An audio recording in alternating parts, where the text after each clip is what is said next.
Yes so hello everyone, स्वागत है आप सभी लोगों का बीपीएससी स्टडी है क्योंकि इस यूट्यूब प्लेटफॉर्म पे। एंड आज बात बिहार की उस वैकेंसी के बारे में जिसके बारे में बार बार ये कहा जाता है कि हर एक बच्चा, हर एक घर में, बिहार के घर में कम से कम हर एक माँ बाप कहीं ना कहीं ये सपना अपने आंखों में जरूर संजोते हैं कि सर मेरा बच्चा या तो एसडीएम डीवाईएसपी बनेगा या फिर दूसरी एग्जामिनेशन जिसको वो चाहते हैं कि क्रैक करेगा, तो that is the Bihar SI. BPSC SI का जो एग्जाम होता है, जो एसआई का पेपर होता है, जी हाँ, मैं बिहार दरोगा के बारे में बात कर रहा हूँ। जो बिहार दरोगा का एग्जाम होता है एंड उसे पास करके, उसे क्रैक करके मेरा बच्चा या मेरी बच्ची जो है वो वर्दी में पहन के, जी हाँ, वो वर्दी पहनकर घर पर आएगी या आएगा। तो स्वागत है आप सभी लोगों का बीपीएससी स्टडी आई क्योंकि इस यूट्यूब प्लेटफॉर्म पे। एंड मैं अमन वर्मा एक बार फिर से आप सभी लोगों का स्वागत करता हूँ। अब देखो, बेसिकली बात है यहाँ पे कि ये जो बिहार बिहार दरोगा की वैकेंसी है, सर ये वैकेंसी इतनी ज्यादा खास क्यों है? इस वैकेंसी का सबसे बड़ा जो प्लस पॉइंट है, देखो खास तौर पे यदि आप, जैसे आप मानो स्टेट पीसीएस या फिर सर आप यूपीएससी की तैयारी कर रहे हैं, ठीक है, आप स्टेट पीसीएस हो गया या फिर आप यूपीएससी की तैयारी कर रहे हैं, वहां पे वहां के बच्चे जो होते हैं उनका हमारा मेन कमांड कौन से सब्जेक्ट्स के ऊपर होता है? तो date is G GS part. जी हाँ, ये जो जीएस पार्ट है ना, इसकी तैयारी हम बहुत अच्छी तरीके से करते हैं। यूपीएससी में जो आपको 200 नंबर का आता है, 100 क्वेश्चन आते हैं। हमारा जो मेन बेस होता है ना, जो भी सिविल सर्विस के हम एस्पिरेंट्स हैं, हमारा बेस कहीं ना कहीं आपको इस जीएस वाले पोर्शन पे होता है। सीसेट आज के डेट में यूपीएससी में बहुत चैलेंजिंग होता जा रहा है, यूपी पीसीएस में काफी ज्यादा चैलेंजिंग होता जा रहा है, ठीक है। लेकिन उतना ज्यादा हमको देखने को मिलता है कि सिविल सर्विसेज के बच्चों का मैथ्स स्ट्रांग नहीं होता है। लेकिन एक पॉइंट और आता है, क्या सिर्फ सिर्फ स्टेट पीसीएस के लिए या फिर यूपीएससी जैसे इस पेपर के लिए भागते रहना सही है? सर अभी आप जिस कैटेगरी में हैं, आपका यह दायित्व होना चाहिए कि मुझे अब मेरी घर की मुसीबतों को दूर करना है। और वो मुसीबत केवल और केवल एक ही तरीके से दूर हो सकते हैं कि जब सर आपके पास जॉब होगा, जब आपके पास ना मंथ के एंड में आपके हाथ में ना एक सैलरी आएगी, तभी चीजें ठीक होगी। आदर्शवादी चीजें कहने को अलग होती है, लेकिन आपके हाथ में ये दो चीजें होनी चाहिए। अब यहाँ पे एक जो बैकअप ऑप्शन होता है, उसका सबसे बेहतरीन जो बैकअप ऑप्शन है, वो बैकअप ऑप्शन आपको कौन तैयार करके देता है? डेट इज, मेरा मानना है कि अगर आप स्टेट पीसीएस खासतौर पे बीपीएससी के एग्जाम्स के लिए जा रहे हैं, तो ध्यान रखिएगा वहां पे एसआई वाला पेपर, बिहार दरोगा का पेपर एक ऐसा पेपर है जिसको आप, जो बच्चे सिविल सर्विसेज की तैयारी कर रहे हैं, उनको भरना चाहिए। आप जो सैलरी, ये जो जॉब वाला इशू है ना, यहाँ से सॉल्व हो सकता है। क्यों? Because of the similarity and GS का एडवांटेज। What sir? जीएस का एडवांटेज? हाँ जी भैया, जीएस का एडवांटेज। क्यों मैं कह रहा हूँ जीएस का एडवांटेज? देखो, बेसिकली बात क्या है ना, कि यहाँ पर अगर आप इस पेपर को ध्यान से देखते हैं, ठीक है, अगर आप इस पेपर को ना ध्यान से देखोगे, बस एक सेकंड रुकना, अगर आप इस पेपर को यहाँ पर ध्यान से देखते हैं, तो ध्यान रखिएगा इस पेपर में ना, इस पेपर में, ये पेपर होता है आपको बेसिकली 3 पार्ट्स में होता है। कौन-कौन सा पार्ट होता है? पहला पार्ट सर आपका प्रीलिम्स होता है, ठीक है? दूसरा पार्ट क्या है सर? दूसरा पार्ट सर आपको मेंस होता है, ठीक है सर? तीसरा पार्ट क्या है सर? तो याद रखना, अगर हम तीसरे पार्ट की तरफ जाते हैं, तो तीसरा पार्ट आपको इंटरव्यू हमको करने का आदत है। लेकिन यहाँ पे क्या है सर? यहाँ पे आपको ना इंटरव्यू नहीं होगा। यहाँ पे सर आपको बेसिकली इंटरव्यू नहीं होता है। यहाँ पर क्या होता है, तो यहाँ पर हमको देखने को मिलता है कि यहाँ पे जो थर्ड वाला पोर्शन है ना, यहाँ पर आपको क्या होगा, यहाँ पे सर आपका फिजिकल टेस्ट होगा, ठीक है। यहाँ पे क्या होगा सर? यहाँ पे आपका फिजिकल टेस्ट होगा, ठीक है। अगर हम पीटी के बारे में बात करें कि सर पीटी का एग्जाम कैसे निकलेगा, क्या निकलेगा, तो याद रखना, अगर हम पीटी के बारे में बात करते हैं ना, ठीक है, अगर मैं आपको पीटी के एग्जाम के बारे में बात करूं, पीटी के पेपर के बारे में बात करूं, तो याद रखना ये जो पीपी, ये जो आपका पीटी का पेपर है, ठीक है, ये कंप्लीटली ऑफलाइन पेपर होता है। कंप्लीटली ऑफलाइन कहने का मतलब है कि आपको पेन एंड पेपर पे इसका एग्जाम देना है, ओएमआर सीट्स मिलेगी, आपको उस ओएमआर को भरना है। प्रश्न आपके हिंदी में भी होंगे, प्रश्न आपके अंग्रेजी में भी होंगे। कुल प्रश्नों की संख्या कितनी रहेगी? तो सर याद रखना, कुल प्रश्नों की संख्या 100 रहती है और एक प्रश्न के आपके 2 अंक मिलते हैं, यानी कि टोटल कितना है सर? तो टोटल ये एग्जाम आपको 200 अंकों का होता है। ठीक है? कितने अंकों का टोटल एग्ज़ाम होता है? तो सर ये टोटल एग्ज़ाम आपको 200 अंकों के होते हैं और सबसे बड़ी ख़ास बात है कि सर एक बात बता दीजिए पहले ही हम लोगों को कि नेगेटिव होता है कि नहीं इसमें? तो याद रखना नेगेटिव यहाँ पर होता है, the answer to this question is yes. लेकिन नेगेटिव कितना होता है? अरे भैया ना के बराबर है। मतलब ना के बराबर, जी हाँ, बिल्कुल ना के बराबर है। 1/10 आपको कटेगा, मात्र 1/10 आपको कटेगा, ठीक है? यानी कि बिल्कुल नेग्लिजिबल है। आप 4-5 क्वेश्चन जब गलत करेंगे, तब जाके आपको क्या है सर, तब जाके कहीं न कहीं 1 क्वेश्चन का मार्क्स जाएगा। तो यहाँ पे धनाधन जो कहते हैं ना, आपको यहाँ पर रिस्क ले सकते हैं। आप यहाँ पर क्या है, चीज़ों को टच कर सकते हैं। अब बात आता है कि सर जीएस के पेपर में होता क्या है? क्योंकि अगर आप और ज सारे वनडे एग्ज़ामिनेशंस के लिए जाते हैं, ठीक है? सुनना मेरी बात को ध्यान से। अगर आप अदर वनडे एग्ज़ाम्स के लिए जाते हैं, जैसे कि मैं आपको कह दूँ कि सर आप बैंक के लिए चले जाओ, अच्छा सर, आप एसएससी के लिए चले जाओ। यहाँ क्या है सर, ये जो पेपर है ना, ये मैथ्स ओरिएंटेड है, ठीक है? ये मैथ्स ओरिएंटेड है। वो चीज़ यहाँ नहीं है सर। ये जो पेपर है ना, ये पेपर आपको सर जीएस ओरिएंटेड पेपर है, ठीक है? ये जो पेपर है आपका, ये पेपर सर आपको जीएस ओरिएंटेड पेपर है, जहाँ पर मैक्सिमम प्रश्न आपको जनरल स्टडीज़ के history, polity, geography, economy biology, science, physics, chemistry यहाँ से पूछे जाते हैं, ठीक है? अब प्रॉब्लम क्या है सर? यहीं पे मेंस, ठीक है? प्रॉब्लम क्या है मालूम है? प्रॉब्लम ये है ना कि अगर इस एग्ज़ाम के बारे में हम जानते हैं और प्रीलिम्स का सिलेबस देखें, मेंस का सिलेबस देखें तो दोनों क्या है सर सेम है। क्या बात कर रहे हैं सर दोनों सेम है? हाँ सर, दोनों बिल्कुल आपको एग्ज़ैक्टली सेम है। बस अंतर क्या है दोनों में? अंतर मैं बता रहा हूँ। अंतर ये है अंतर ये है कि पहले ना प्रीलिम्स में करंट अफेयर्स नहीं पूछता था, ठीक है? प्रीलिम्स के अंदर पहले दरोगा में करंट अफेयर्स नहीं आता था। अब क्या है, प्रीलिम्स में जो करंट है, वो 10 से 15 तक आपको पूछने लग गया है, ठीक है? जो करंट अफेयर्स है ना, वो 10 से 15 पूछने लगा है और मैथ्स कितना पूछता है?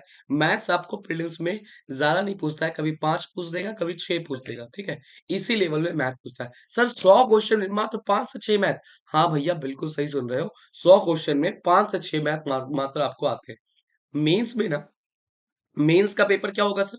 तो मेंस का भी पेपर ना सेम होता है। मतलब ऑब्जेक्टिव ही होगा, ऑफलाइन होगा। हाँ सर, ऑब्जेक्टिव ही होगा और ऑफलाइन ही होगा।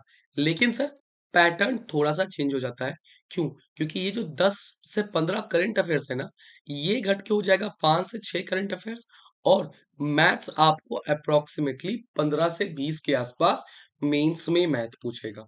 पीटी में मैथ्स की वैल्यू है? नहीं सर, 5 से 6 क्वेश्चन आते हैं। लेकिन अगर आप मेंस एग्जामिनेशन में जाते हैं तो वहां पे क्या है, वहां पे आपको बहुत सारे क्वेश्चन हैं जो यहाँ पर आपको मैथ्स और रीजनिंग के देखने को मिलेंगे। ये एक बेसिक डिफरेंस है इसके पीटी और इसके मेंस में, ठीक है? अब देखो सर, आते हैं मेंस के एग्जामिनेशन के ऊपर। तो मेंस में ही देख लेना, दो पेपर होते हैं। जी हाँ, मेंस में ना जीएस का आपको दो पेपर देना है, जिसमें पहला पेपर ना सर आपको हिंदी वगैरह का होता है, जो कि कितना होता है सर, जिसमें 100 क्वेश्चन होते हैं सर। एक क्वेश्चन 2 नंबर का होता है। ये पेपर सर आपको 200 नंबर का होता है। लेकिन ये पेपर क्या है सर, याद रखना, ये पेपर सर आपको क्वालीफाइंग नेचर का होता है। क्या कहा मैंने? सर ये वाला जो पेपर है, ये पेपर आपको क्वालीफाइंग नेचर का होता है। आपको कहीं से भी 100 में 100 या 200 में 200 अगर आप लेकर आते हैं यहाँ पर, तो आपको उसका फ़ायदा नहीं मिलेगा। फ़ायदा कहाँ पे बनेगा सर? फ़ायदा बनेगा जीएस पेपर 2 में, जनरल स्टडीज़ वाला मेंस का पेपर। जी हाँ, याद रखना, ये मैं आपको यहाँ पर मेंस के सिलेबस के बारे में बता रहा हूँ, ठीक है? कहाँ है? तो इसका फ़ायदा आपको पहुँचेगा मेंस में। अब देखो मेंस में जो जीएस होता है ना, सुनना मेरी बात को ध्यान से। मेंस में भी जो जीएस होता है, उसमें कुल प्रश्न कितने रहेंगे सर? तो याद रखना, कुल प्रश्न हमको 100 रहते हैं। और प्रश्नों का नेचर क्या होगा सर? नेचर ऑफ क्वेश्चन क्या है सर? तो याद रखना, ये जो क्वेश्चन है, ये क्वेश्चन हमको ऑब्जेक्टिव नेचर के देखने को मिलते हैं। कौन सा प्रश्न आएगा सर? ऑब्जेक्टिव प्रश्न आएंगे आपको और 100 प्रश्न रहेंगे। एक प्रश्न के 2 अंक मिलेंगे, यानी कि 100 एक प्रश्न के 2 अंक मिलेंगे, यानी कि कुल अंक आपको कितना हो जाएगा सर? कुल अंक हमको देखने को मिलता है 200 नंबर का होता है। अच्छा सर, 200 नंबर का पेपर होता है, 100 क्वेश्चन बनाना होता है, कितना देर में बनाना होता है? अरे भैया, तुम लोग एकदम अभ्यस्त आदमी है, हमसे काहे पूछ रहा है? 120 मिनट यानी कि 2 घंटा, जो स्टैंडर्ड टाइम आपको यूपीएससी का पेपर देता है ना, ठीक है? याद रखिएगा, 2 घंटे में आपको क्या है, 2 घंटे में सर यहाँ पे 100 क्वेश्चन बनाने हैं, ठीक है? एकदम बना लेंगे सर, बहुत बेहतरीन है। हाँ सर, एकदम। बस प्रश्न का नेचर बस थोड़ा-सा चेंज रहेगा। मैथ्स यहाँ पे तकरीबन 20 क्वेश्चन जो है याद रखना, तकरीबन 20 क्वेश्चन यहाँ पे सर आपको मैथ्स से आएंगे, वो एरिया जहाँ पर आपको वर्क करना पड़ेगा। उसके बाद सबसे ज्यादा क्वेश्चन जो है वो आपको हिस्ट्री से आएगा, हिस्ट्री से आएगा। हिस्ट्री के बाद सर आपको इंडियन ज्योग्राफी से क्वेश्चन आएंगे बहुत सारे। तकरीबन अगर लास्ट वाला पेपर के बारे में यदि हम बात करते हैं, जो 1275 वाली वैकेंसी आई थी, वहां पे क्या था सर, तो वहां पे 11 क्वेश्चन, टोटल ज्योग्राफी के 12 क्वेश्चन थे, और इस 12 क्वेश्चन में से 11 क्वेश्चन कहाँ से आए थे सर, तो याद रखना 11 क्वेश्चन केवल और केवल इंडियन ज्योग्राफी से आए थे। उसके बाद आपको तीसरा जो एरिया पे फोकस करना है, दैट इज योर पॉलिटी। ठीक है, यहाँ से जो प्रश्न है, यहाँ से प्रश्न आपको उठकर आता है। उसके बाद कुछ क्वेश्चन बिहार स्पेशल के रहते हैं, बहुत ज्यादा यहाँ पर हमको देखने को नहीं मिलता है। मेरिट आपका यहीं पर डिसाइड होगा 200 नंबर में। याद रखिएगा, मेरिट जो बनेगा वो मेरिट आपको सर इसी पेपर से बनेगा। मेरिट ना पीटी पे बनेगा, मेरिट ना आपको जीएस पेपर का हिंदी जो है उसके ऊपर बनेगा। मेरिट आपको यहीं लाना है। अब लेकिन यहाँ पे बात होती है सब मेरिट लाने के बाद, सबसे बड़ा मोस्ट इम्पोर्टेंट राउंड इस एग्जामिनेशन का, एंड परहैप्स सबसे डिफिकल्ट राउंड, जहां पे आपकी जो डिटर्मिनेशन है ना वो चेक होती है। ठीक है, आपकी जो डिटर्मिनेशन है सर, वो डिटर्मिनेशन यहाँ पर चेक होता है, that is the physical test. तो फिजिकल टेस्ट में ना अलग अलग है। पहले मैं आपको मेल के बारे में बताता हूँ, उसके बाद फिर मैं आपको क्या करूंगा, तो उसके बाद मैं आपको यहाँ पर फीमेल्स के लिए बताऊंगा कि फीमेल के लिए आपको सर कितना चाहिए। याद रखना, अगर मैं मेल के बारे में बात करता हूँ, ठीक है सर, यदि मैं आपको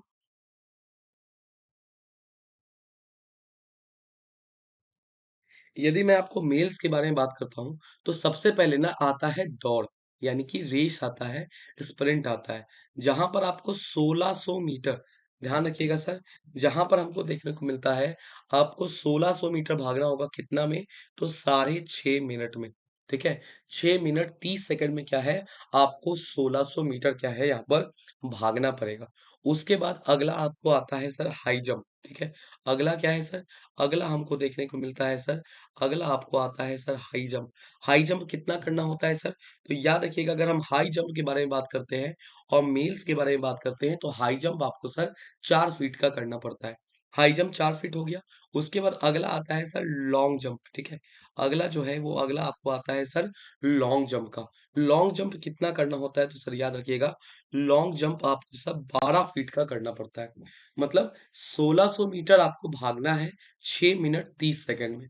हाई जंप आपको कितना का करना होता है सर, हाई जंप आपको करना होता है 4 फीट का, और साथ ही साथ जो लॉन्ग जंप है वो 12 फीट का करना होता है। बात आती है कि सर यहीं पे तो समाप्त हो गया, नहीं भैया, यहाँ पे अभी समाप्त नहीं होगा। चीजें इसके आगे जो है, वो चीजें इसके आगे और बढ़ेंगी। क्या बढ़ेंगी सर ये चीजें आगे, पढ़ा रहा हूँ चीजें आगे क्या बढ़ेंगे। आपको 1600 पाउंड का, सुनना, 1600 पाउंड का एक गोला, ठीक है, 16 फीट क्या करना है यहाँ पर आपको फेंकना होगा।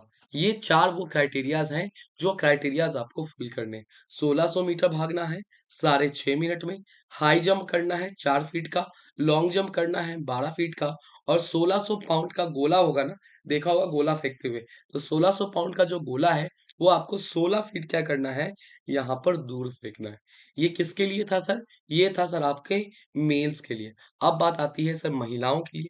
ठीक है, अब बात आती है सर फीमेल कैटेगरी के लिए। ये जो फीमेल कैटेगरी है, उनको क्या क्या और कितना कितना करना पड़ता है सर, तो ये जो 1600 मीटर है ना, ठीक है, ये जो आपको 1600 मीटर है, महिलाओं को 1600 नहीं सर, महिलाओं को 1000 मीटर भागना होगा, कितने मिनट में, तो सर 6 मिनट में। ठीक है, उनको कहा जाता है, टाइम मिलता है कि आपको 1000 मीटर, यानी कि 1 किलोमीटर भागना पड़ता है, कितना में, तो सर 6 मिनट में।